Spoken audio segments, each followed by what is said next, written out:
छौँ। त्यसपछि गुरुज्यूले अलि इन्ट्रेस्टिङ खालको कुराहरू उठाउने जमर्को गर्नुभएको छ। त्यो उहाँकै मुखारबिन्दबाट हामीले सुन्ने नै छौँ। र धर्म राजनीति सङ्घ संस्था प्रतिको कुराहरू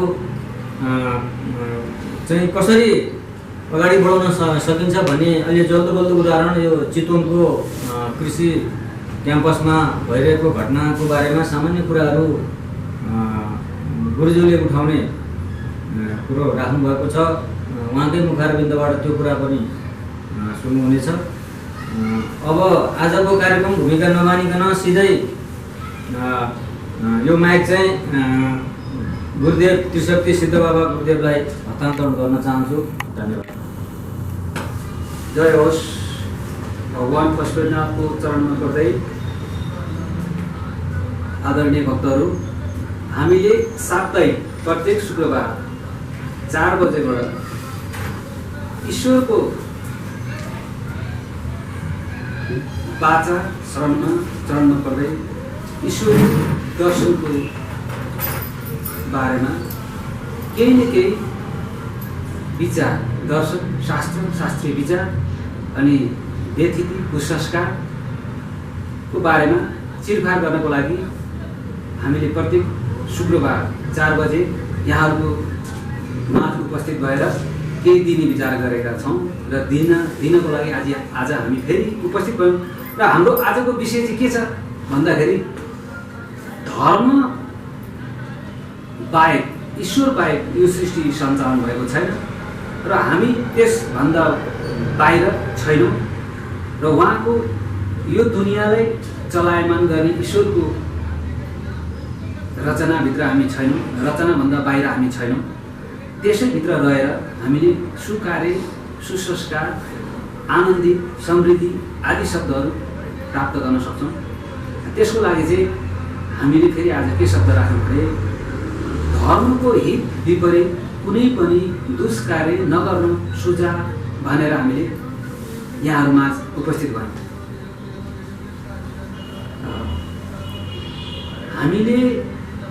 हामी नेपाली यो भगवान पशुपतिनाथको र सर्वोच्च शिखर सगरमाथाको देश नेपालको पवित्र भूमिमा हामी भाग्यवश जन्म लिएका छौँ। हामी गर्वका साथ भन्छौँ हामी सबै नेपाली हौँ, नेपालका यो नेपालको धरती पुत्री हौँ। अनि हामीले यो सम्झिँदा हामीलाई के लाग्छ भने हामी त शान्ति हुनुपर्ने, प्रशस्त धनी हुनुपर्ने, ईश्वरीय प्रवचन हामीसँग थुप्रो हुनुपर्ने, ज्ञान र आशीर्वाद प्रशस्त हुनुपर्ने, हामी नेपालीहरू नैतिकवान छौँ, इमान्दार छौँ, विश्वासिला छौँ, बलिया छौँ, चलाखिला पनि छौँ। फेरि पनि हामीहरू दरिद्र, दुःख, अशान्ति, आकुल व्याकुलमा फसिराखेका छौँ।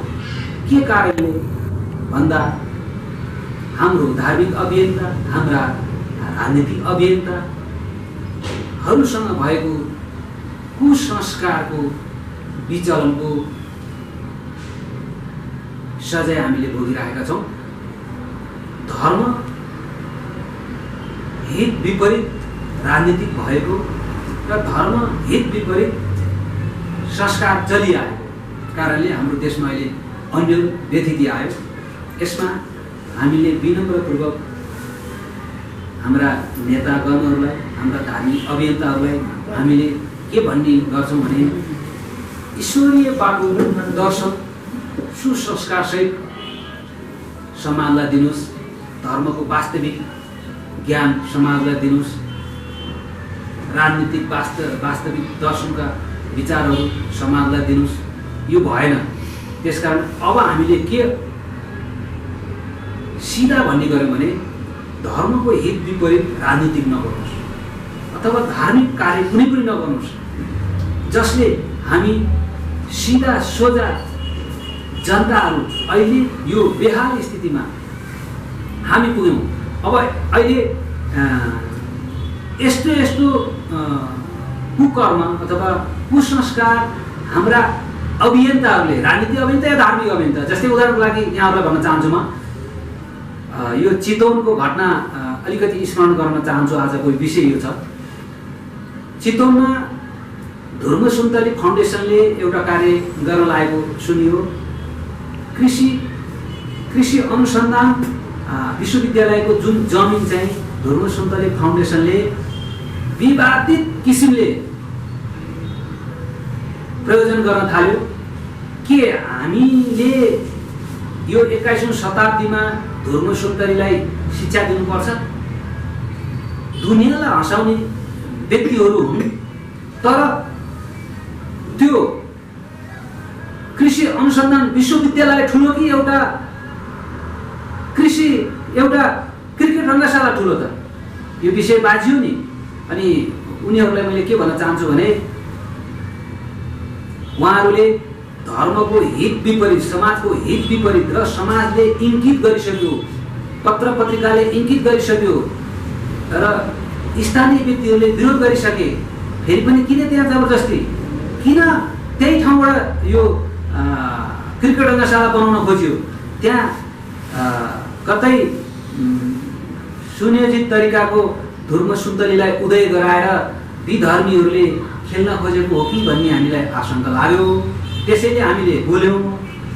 यो आशंकामा चाहिँ म के भन्न चाहन्छु भने समाजले विरोध गरिसकेपछि, बौद्धिक व्यक्तिहरूले, आम नेपालीले विरोध गरेपछि यो विषयमा धार्मिक गुरुहरूले के भन्न सक्छन् भने सच्चिनुहोस्, यदि तपाईँ जस्ताको तस्तै समाजमा मिल्न चाहनुहुन्छ भने त्यस्ता कार्य छोडिदिनुहोस् जो विवादित भइसक्नुभयो। अब तपाईँले समाजमा 20 वर्ष लाग्ला तपाईँहरूलाई यो हिलो पखाल्नको लागि।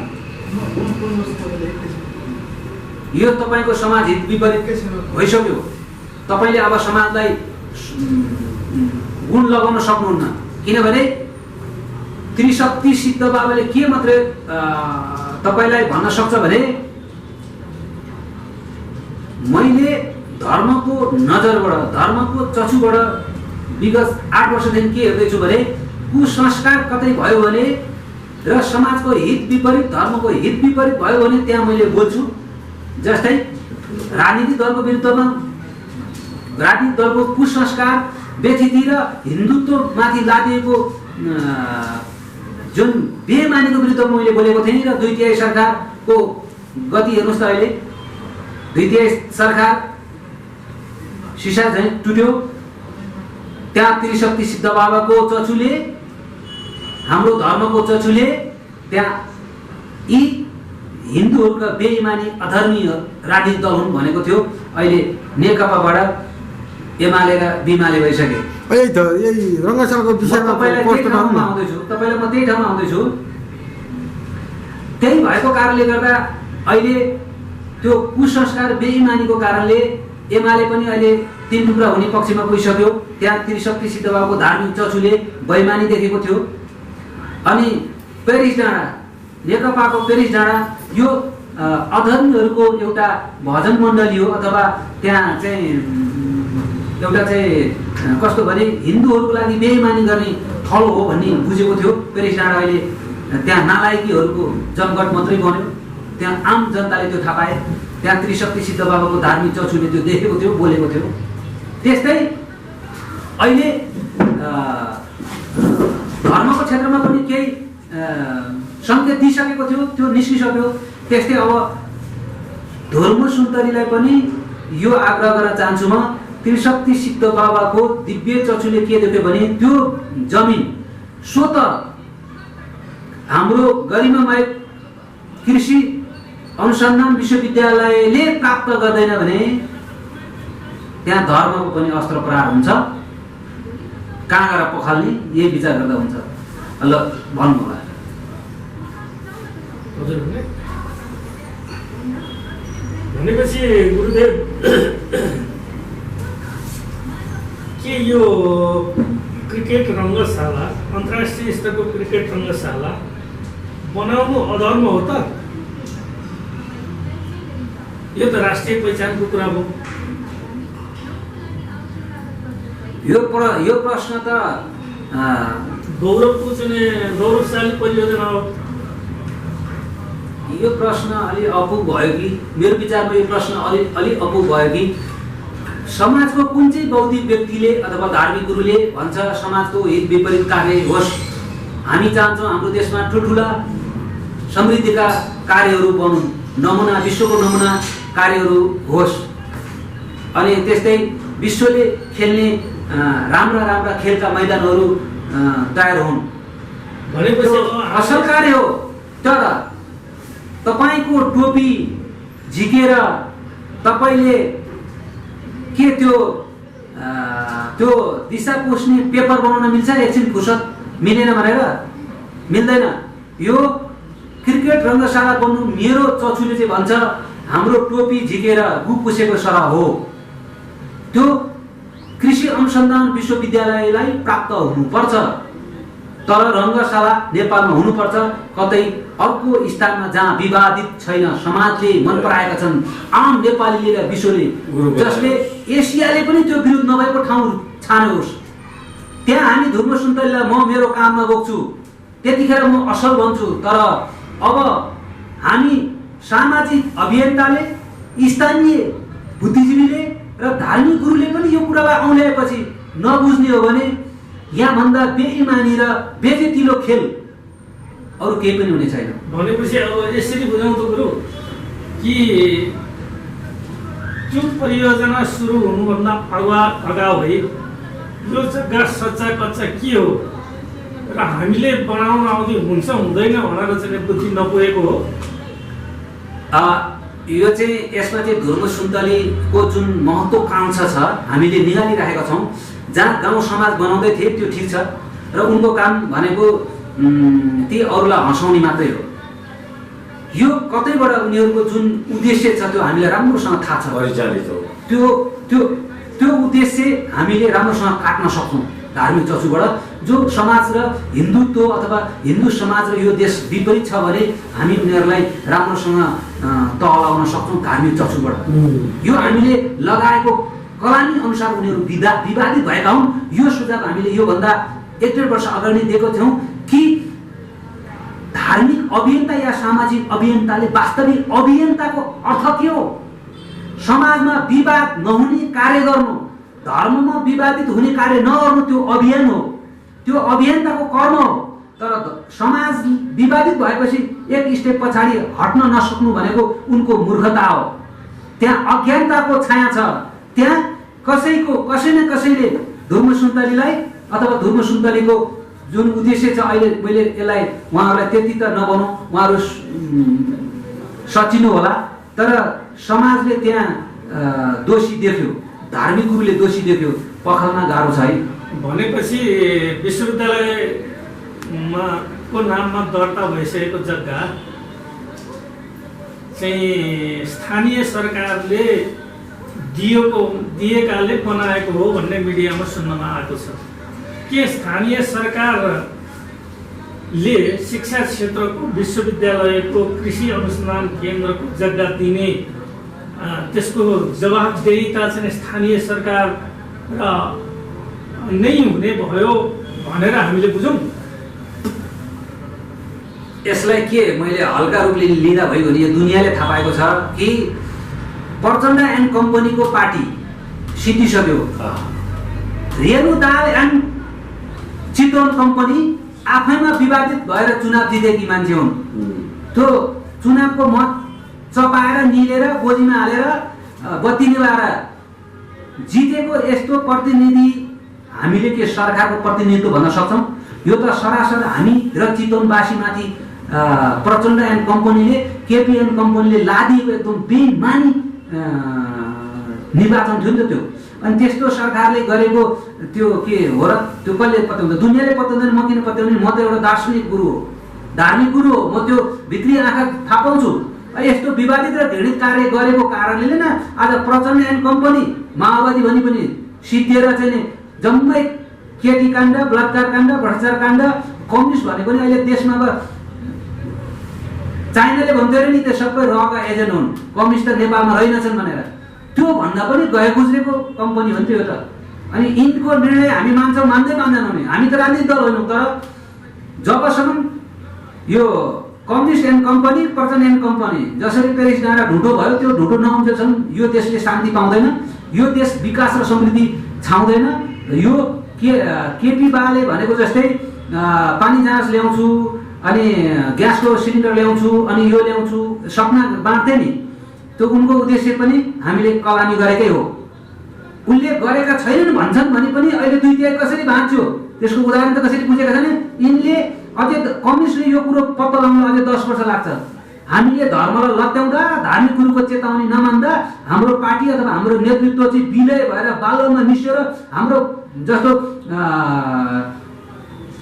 बल्खु कार्यालय, पेरिस डाँडा कार्यालय, धुमराई कार्यालय चाहिँ गुटमा चाहिँ टुक्रा टुक्रा भयो र हामीले समाल्न सकेनौँ। त्यसको सूचना थियो भन्ने कुरो बुझ्न सक्दैन, अझै 10 वर्ष लाग्छ। त्यस्तै अनि यस्ता कम्पनी सरकारले गरेको हामी मान्छौँ, त्यहाँ कसरी लिगल हुन सक्छ? हामी त मान्दैनौँ। हामी बेधर्मी त होइनौँ। हामी त पृथ्वीनारायण शाहको शालिगलाई दिनमा 3 चोटि सम्झेर, राष्ट्र निर्माताको शालिगलाई दिनमा 3 चोटि स्मरण गरेर अनि हामी पशुपतिनाथको प्रसाद 2 छाक ब्यानर बेलुका दाल रोटी ग्रहण गर्ने यो धरतीको पुत्र हौँ अनि हामी गलत कार्यको कहिले हामी साथ दिन्छौँ दिन्नौँ। भनेपछि के अब धुर्म सुन्तलीको हाइट बढ्यो भनेर त्यो चाहिँ चितवनको स्थानीय सरकारले यसमा लगेर फसाएको हो? अब धुर्म सुन्तलीले त्यो रुन जान्ने मान्छे हुन्, ती दुईटा बुढाबुढी रुन र हाँस्न जानेका मान्छे हुन्। अहिले अभिनय गर्दैछन् कि जो प्रचण्डले अहिले 5 वर्षको पिरियडमा बाबुराम प्रचण्ड, झलनाथ, माधव कुमार नेपालले यो 5 वर्षको पिरियडको दार्शनिक कुरो त पत्ता लगाउन नसक्ने, थाम्न नसक्ने, त्यस्तै धुर्मुसले यी 5 वर्षको आन्दोलन गर्न नसक्ने व्यक्तिहरूले गरेको एउटा नाटक मञ्चन हो। यसका पछाडि हामी नलागौँ। म त फेरि पनि भन्छु, अधर्मको प्रश्रय लिने हो भने फेरि धुर्म सुन्तली त अहिले त्यो रङ्गशालाबाट ब्याक होलान्, त्यहाँबाट उनीहरू फर्केलान्। तर त्यो धुर्म सुन्तली नामको फाउन्डेसनले पनि कुनै दिन पेरिस डाँडाको जस्तै गाह्रो छ नि त। यसमा के भन्नु र? पेरिस डाँडा अहिले जसरी बिग्रेको थियो त्यो फाउन्डेसन त समस्यामा आउला नि त। धार्मिक गुरुको यति मात्रै सुन्नु होला, विचार यति मात्रै हो।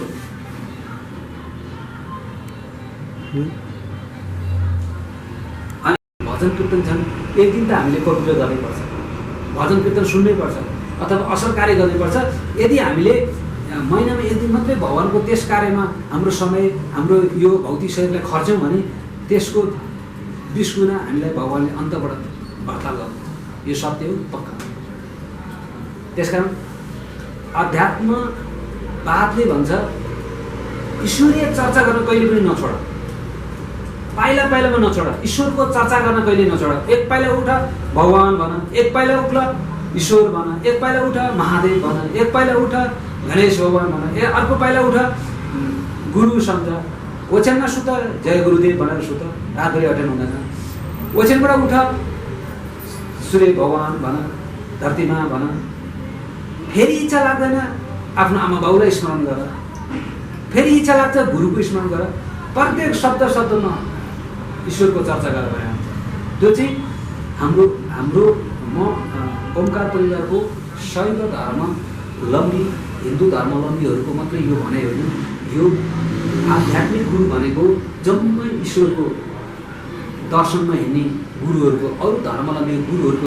त्रिशक्ति सिद्ध बाबा यो जहिले पनि शुक्रबार अथवा आफ्नो प्रवचनको नाममा राजनीतिक दललाई गाली गर्छ या अरूहरूलाई गाली गर्छ। यसको काम किन आफ्नो काम गरेर अरूको निन्दा गर्छ? यो निन्दाको प्रसङ्ग होइन, यो अधर्मको शुद्धिकरण हो। यो विधर्मीहरूलाई सुझाव आफ्नो धर्मलाई पवित्र बनाएर बलवान बनाउने अनि हाम्रो देश समृद्धि बन्नु पर्दैन, समृद्धमा जानु पर्दैन होइन र चाहिँ त। अहिले त 3 वर्षमै कम्युनिस्ट देशबाट चाहिँ भूकम्प गएको जस्तो यिनका प्रत्येक कार्यकर्ता र प्रत्येक नेतामै कसैले सम्हाल्न नसक्ने गरी छिन्नभिन्न भयो नि त। यो हो लडाइँ हाम्रो, यो हो लडाइँ। धन्यवाद हजुर। जय होस् भगवान् पशुपति।